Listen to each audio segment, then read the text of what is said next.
E aí, pessoal, tudo bem? Aqui quem fala é o Pen, trazendo mais um vídeo para vocês. E hoje eu vou falar sobre a epopeia de Gilgamesh, né? Que é a história do Gilgamesh, que foi um rei da Mesopotâmia antiga, né? Da Suméria, que foi aí o primeiro povo organizado que a gente tem registro, né? E até porque foi o povo que criou a escrita lá por volta de 3000 antes de Cristo, né? E o que é interessante é que dentro da história do Gilgamesh, que o nome é a Epopeia de Gilgamesh, né? Para o português, ó, aqui eu tenho um livro, a Epopeia de Gilgamesh. O nome original também é Aquele que o Abismo Viu, né? Mas, enfim, o interessante é que dentro dessa história do Gilgamesh, que inclusive é a história mais antiga que a gente tem escrita, né? Ela foi escrita lá para 2000, 2100 antes de Cristo, escrita, e antes ela já era contada oralmente por muito tempo. Tanto que acharam escritos em vários lugares diferentes, né? Mas enfim, dentro da história do Gilgamesh está a história da Arca de Noé, né? E isso aqui foi escrito muito antes da Bíblia, né? E se você pegar pelo tempo da Bíblia, né, a Noé ele veio muito antes do povo dos hebreus, né? Então Noé era sumério, e aqui é o sumério contando a história de Noé. E isso é uma coisa que acaba fazendo você questionar a Bíblia, né? Porque por que eu vou confiar nos hebreus contando na história dos sumérios e não os sumérios contando na história dos sumérios, né? E aí tem que lembrar que os hebreus foram escravos dos povos da Mesopotâmia, né? Os babilônios, que a Babilônia ela foi dominada por vários povos, né? A cultura suméria ela foi passando, porque é uma cultura extremamente rica, né? Que foi se mantendo. Inclusive para a Pérsia, depois e a Síria, que dominaram quase tudo depois, né? Se mantém até hoje. Um exemplo disso é o relógio com 12 divisões, né? Eu vou fazer um vídeo no futuro falando sobre as unidades de medida da Mesopotâmia, eu tenho um artigo publicado sobre isso, né? E eu não falei sobre ainda, né? Falarei. Mas, enfim, né? Então eu vou vou reunir bem brevemente a história do Gilgamesh, e contar bonitinho a história da Arca de Noé, como contada pelos sumérios, né? E eu vou falar da forma como foi obtida esses trechos da história, porque é bem interessante, né? Então a epopeia de Gilgamesh ela foi escrita por volta de 2000 e pouco, a história, antes de Cristo, a história é mais antiga do que isso, né? E tanto que a história foi encontrada em várias cidades, até de povos diferentes, né? A história é tipo a primeira novela da história, foi sendo contada de boca a boca por muito tempo. Então foram mudando os povos foram migrando e virando novos povos e a história permaneceu sendo contada, né? Então isso é muito interessante, né? Então, e a história do Homero, né? A Orgíada e a Odisseia, né? Eles vieram pelo menos aí 1500 anos depois da epopeia do Gilgamesh. Então, para ver como o negócio é antigo, né? Mas enfim, a história ela foi encontrada, né, em 12 tábuas da argila, das quais só consideram as 11 primeiras, porque dessa segunda é meio estranha, assim. Parece que alguém foi mudar a história, depois contar, viu meio que outra versão assim, né? Então é considerado, né? E a história ela é escrita em poesia, né? Um épico. Só que aí você tem os livros, você tem a história em prosa, né?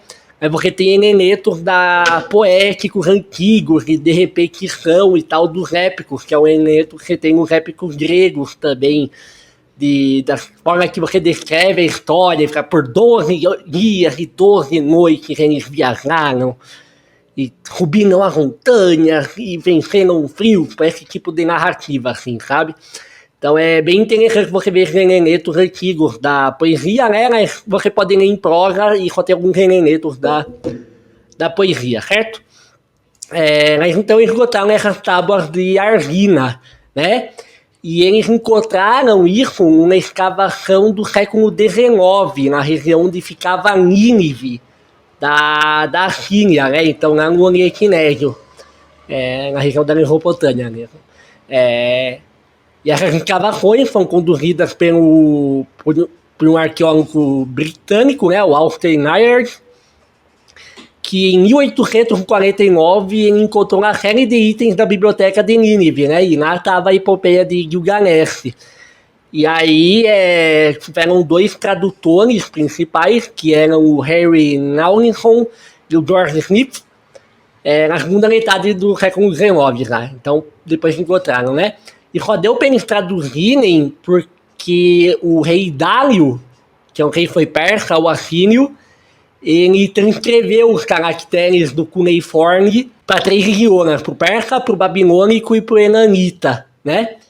E a gente também hoje em dia tem no Brasil um professor que ele escreveu uma versão do livro e ele traduziu do acádio, ou do acadiano, a língua do Império Acadiano, tá? Da Acádia. Eu vou deixar aqui a foto do livro, um olho bonitinho, para quem quiser comprar. Não é um livro muito longo. Esse meu aqui são 200 poucas páginas, ele é pocketbook, né? E tem essa outra versão desse professor brasileiro, que é a mais completa que tem, é sensacional. Esse cara fala várias línguas antigas, é super respeitado. Ele escreveu esse livro mais completo, aí tem várias informações a mais e tal. E tem 300 e poucas páginas, né? E assim, né, eles foram, as tábuas estavam quebradas, desgastadas, com vários problemas. Eles foram encontrando em outras regiões para ir complementando e deixando a história bonitinha, né? Que você aprendeu muita coisa com o tempo, né? Com o desgaste do tempo. Ficou tudo ali soterrado por muito tempo. As cidades de Ur e Uruk, por exemplo, que são as cidades mais antigas que a gente tem da Suméria. Inclusive o Gilgamesh, ele existiu uma pessoa chamada Gilgamesh, né? Ele foi rei de Uruk. Então, ele foi o primeiro rei a construir lunárias, né? Que a gente tem registro. Uruk foi a primeira cidade com lunárias.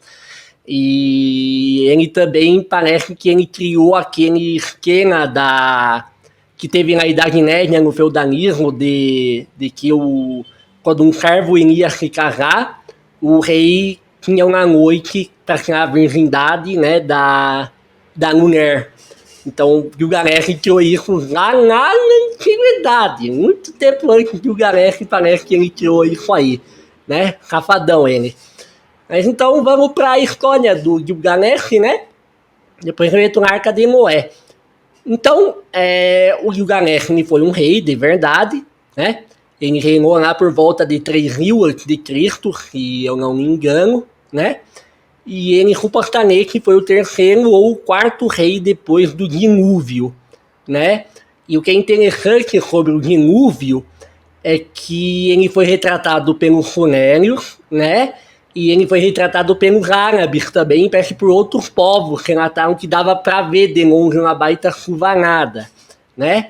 E já no contexto da Arca de Noé, para que toda a superfície do mundo foi coberta, alagada. Isso é porque eles só conheciam a Mesopotâmia naquela época. Então a Mesopotâmia era o mundo inteiro, né? Para quem viu o anime Fate, que tem o personagem de Gilgamesh, né? Ele fala que ele é dono do mundo, que tudo do mundo é dele, porque ele era o rei do mundo. Porque o mundo para eles era aquilo, era a Mesopotâmia, né? A região da Mesopotâmia ali era ter o tamanho da região sul do Brasil. Não nasce ali São Paulo. Então, ali São Paulo, Paraná, Santa Catarina e Rio Grande do Sul, e o tamanho da Mesopotâmia. E foi só nessa região que teve o dilúvio, não foi o mundo inteiro que foi supostamente coberto, né, por essa chuva incomum, né? E aí a gente tem resquícios de alagamento na região da Mesopotâmia nessa época, lá para 4000 a.C. E é engraçado isso, é curioso, porque tem duas teorias. Ou teve um dilúvio mesmo, como quem estava na época contou, ou caiu um meteoro que causou um tsunami. Aí é meio estranho, porque, tipo assim, cair um meteoro e viajar tsunami, isso é algo muito mais sobrenatural que seria retratado na mitologia e pelos povos, do que só cair uma chuva que não acaba mais, né? Então, assim, das histórias da Bíblia, o dilúvio é uma das poucas coisas que eu acredito que aconteceram. Lembrando que foi só uma região do mundo, não no mundo inteiro, como está escrito na Bíblia, né? Mas, enfim, então o Gilgamesh ele existiu, foi esse rei, lá para 3.000 e pouco antes de Cristo. Ele era visto como 2/3 Deus e 1/3 humano, né? Lembrando que aí nessa época você já tinha as dinastias egípcias e lá o faraó era visto como Deus na terra, os povos pré-colombianos, você tem os reis vistos como deuses. Então, comum, na imensa maioria dos povos antigos, você tem os reis vistos como os deuses, né? Então ele era visto como 2/3 Deus, 1/3 homem, e ele, na mitologia, ele teria todos os poderes e atributos de um deus, exceto a imortalidade, né? E aí que roda a história do Gilgamesh. Então, ele se sente muito solitário, porque ele era um deus entre os homens, né? E ele era muito mais inteligente, muito mais forte, muito superior às outras pessoas, não tinha muita coisa em comum, sabe? Então, os deuses, eles eram politeístas, claro, eles andaram um amigo para Gilgamesh, e esse amigo se chamava Enkidu. E o Enkidu, ele não era um ser humano, ele era um humanoide que tinha uma relação com a natureza e tal, e eles tinham uma relação de amor extremamente profundo, né? É descrito como era um amor maior do que entre uma mulher e um homem, tal como tem na Bíblia a história de Davi e de Jonathan. Ou Jonathan, não sei, desculpa. Mas, enfim, eu até acho que isso é algo de homossexualidade na Bíblia, né? Isso de Davi. Porque nesse caso do Gilgamesh, parece que era um negócio realmente homossexual que tinha entre o Enkidu e o Gilgamesh, né? Eu não vou falar porque eu não li essa versão mais completa do livro, quem leu foi um professor meu da faculdade e ele me contou, né? Mas diz ele que quando Enkidu morreu, o Gilgamesh ficou tão triste que ele passou mais do que uma semana em cima do corpo sonando. E que ele teria até beijado a boca rasgada do defunto, do Enkidu, né? E na Rabanata, que é da mitologia indiana, onde tem o personagem Karna, que quem vê Fate também já está caracterizado, aquele da Naduna Donada, né? Você também tem relações homossexuais, tanto entre deuses homens, quanto entre deus homem e humano homem, né? Então era comum quem começou com essa coisa assim, de ser contra e ver como errado o homossexualismo, foram os hebreus, né? Então era comum nessa época, né? Você ter deuses homossexuais, né? A homossexualidade era bem vista. Até por isso que a Babilônia é retratada na Bíblia como o próprio inferno, né? Com o negócio de orgias e pecado puro, né? Tanto que no Apocalipse a Bíblia retrata que o Apocalipse vai ser tipo, na Babilônia todo mundo vai ser queimado por um ar de enxofre, né? É uma analogia, claro, né? A Babilônia, a Babilônia é vista como um inferno pelos hebreus, né? Lembrando quem foram escravos. Nabucodonosor foi um rei babilônico, né? Então, já sabem. Bom, então indo para a história do Gilgamesh, né? Então Gilgamesh recebeu o Enkidu como amigo e eles fizeram algumas jornadas heróicas, tipo aquelas 12 desafios, acho que são 12 do Hércules na mitologia grega. Gilgamesh seguiu a sua jornada com o Enkidu, né? Eu só lembro de umas 3 que tinha, assim, mas podem ser mais. Mas enfim, ele parte nessa aventura, lembrando que a história é curta, são 12 tábuas de argila só, né? Então parte nessa aventura e tal, e numa dessas aventuras o Enkidu morre, e aí o Gilgamesh fica completamente arrasado e tem essa coisa de chorar por uma semana, sem comer, sem tomar nada, sem fazer nada, ficar na urras, porque perdeu o seu melhor amigo, né? E quando isso acontece, Gilgamesh, além de ficar muito mal, isso afeta muito a cabeça dele. E ele acaba ficando em pânico, porque ele sabe que ele vai morrer algum dia. E como ele era um deus, tinha tudo de um deus, menos a imortalidade, e isso deixou ele furtado, né? Ele ficou em choque, porque ele ia morrer. E ele não queria morrer, não era de um deus morrer, né? Então, Gilgamesh parte em sua busca pela imortalidade. E aí, em busca da imortalidade, ele vai até Utnapishtim. Eu vou escrever o nome para vocês, né? Aí. Então, Utnapishtim era Noé, certo? Quando eu falo Utnapishtim ou Noé, eu estou falando do Utnapishtim, que é o nome funéreo de Noé, ok? Então, Gilgamesh, em busca da imortalidade, foi procurar Noé. E aí conta a história de Noé. Vocês podem ver aqui, ó, a história do dilúvio. A história do dilúvio. Tá vendo? Então, a história é bem curtinha, gente. Em nível pocket, a história não tem nem 10 páginas. Tem 8 páginas a história, é bem curtinha, né? E basicamente qual que é a história do Noé, então, né? Ou do Utnapishtim. Então, os deuses se revoltaram contra a humanidade, porque a humanidade estava perdendo a sua fé e deixando de idolatrar e adorar os deuses e tal, e isso revoltou os deuses, e aí os deuses decidiram por destruir a humanidade, né? E, bom, tinha um deus, ele foi misericordioso, ele amava a humanidade. E aí ele falou com o Utnapishtim, vulgo Noé, e falou que ia haver um dilúvio, que a humanidade ia morrer por causa da ira dos deuses, e que o Noé deveria pegar sua família e os casais de animais e colocar no barco, né? Um barco gigante para que eles pudessem sobreviver a esse dilúvio para poder repovoar o mundo depois, né? Com fé, né? Porque se fica assim, ele é um cara de fé, né? E aí, Noé teve fé, ele destruiu a sua casa, destruiu a casa de todos os seus familiares, que eram de madeira, e construiu um barcão de madeira, e os animais vieram para esse barco, e eles entraram no barco, e aconteceu o dilúvio, e choveu, a ponto de a gente ter resquícios até hoje, de tanto que inundou aquilo ali, né?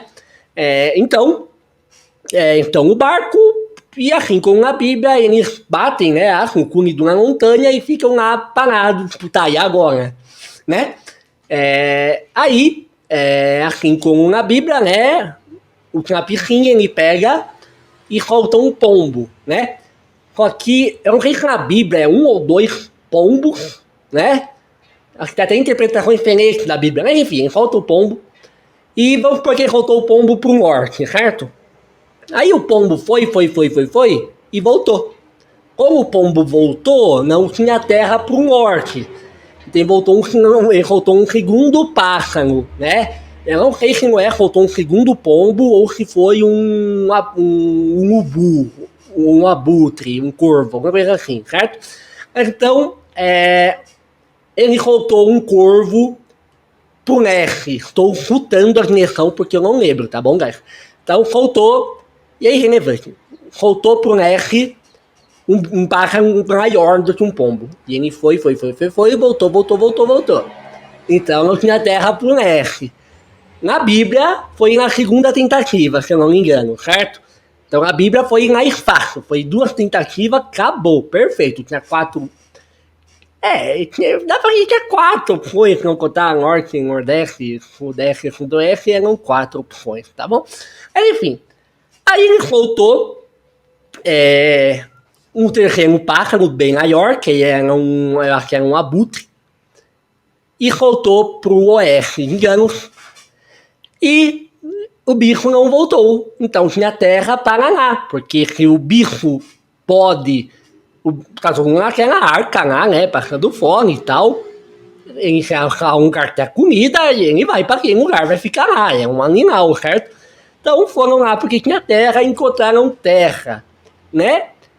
E aí acaba a história da Arca de Noé da Bíblia.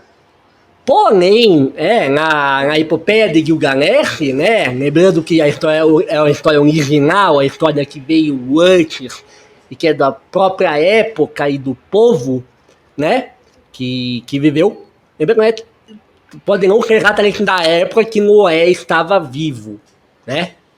Mas enfim, vocês entenderam que é o povo que estava lá e é nem muito menos tempo depois que supostamente aconteceu do que os hebreus. Mas então, os deuses presenteiam Noé e sua esposa com a imortalidade. Então é por isso que Gilgamesh, em busca da imortalidade, foi falar com Noé, ou Knapsim, certo? Então, e aí ele fala com o Knapsim e tal, e não tem jeito, não tem como Gilgamesh virar imortal, né? E eu rumo para vocês que eu não lembro o resto da história, mas eu acho que ele morre numa situação deplorável, né? Porque ele fracassou na sua busca, né? A gente é lembrado como um grande rei, um grande comandante, um cara muito top, muito acima da média, certo? Então, essa é a história de Gilgamesh, extremamente simplificada, focando na obtenção da história e da Arca de Noé, certo? Esse aqui é um livrinho barato, aqui custa uns 20 e poucos reais. Vou ler rapidinho, em 3 dias, né? Foi rápido porque eu tava num ônibus viajando, tava um trânsito da desgraça, né? Mas dá pra ler em um mês, você lê muito fácil, lendo um pouquinho cada dia. São 6 capítulos, e são curtinhos os capítulos. Mas então, se você gostou desse vídeo, deixa o teu like, né? Se quiser mostrar para um amigo, até para um amigo cristão, se for ateu e quiser encher o saco dele, mostra aí. E é legal, isso aqui te ajuda, te faz questionar a Bíblia um pouco, sabe? Inclusive, isso aqui, eu achava que eu era cristão, né? E eu me descobri ateu aos 18, 19. E esse livro aqui até ele teve uma pequena influência, assim, me ajudou a mais pontos de questionamento que me levaram a perceber o meu ateísmo, né? Então eu vou deixar algum vídeo aí na tela para vocês verem, o vídeo vai canal excelente aí, só que eu vou botar o do Denitos na Ciência, que tem aí no canal, se você quiser, você assiste, né? Comenta aí embaixo o que você achou, ou tem as vídeo para eu fazer. Se vocês gostam de Fate, né, da série da anime Fate, vocês podem até me falar e pedir um vídeo sobre os personagens de Fate, eu posso ir atrás de mais histórias, né, e contar um pouco para vocês, ou até falar sobre a mitologia grega, a romana ou a babilônica, né, esse livro azul que tem, puta, não vou conseguir apontar, aqui ó, esse livro aqui ó, é um livro da mitologia, tem grega, romana e algumas outras lá. E o livro veneno tá perto dele, é o Mahabharata, que é o hindu. Então, se vocês quiserem vídeos de mitologia, me peçam. Que eu, quando eu puder, eu posto, né? Eu vou... Minhas aulas vão voltar, dia 18, e eu tenho o TCC para fazer, então não vai ter tanto vídeo e eu não vou ter tanto tempo para ler. Mas enfim, já tô estendendo demais, gostou, deixa o like, se viu até aqui, se viu 20 e poucos minutos de vídeo, deixa o like para fortalecer. Se inscreve no canal que não é inscrito, lembrando que esse aqui é o canal novo, Espaço PEN, o antigo, voltou a chamar Tio PEN, e logo vai parar de sair os vídeos lá também, né? Esse vídeo, inclusive, veio porque eu falei desse assunto na live, que eu fiz no outro canal. Se alguém quiser ver a live, vai estar aparecendo aqui na tela, tanto a live quanto o vídeo que eu falei que eu ia colocar. Então é isso aí e nos vemos com a próxima. Falou!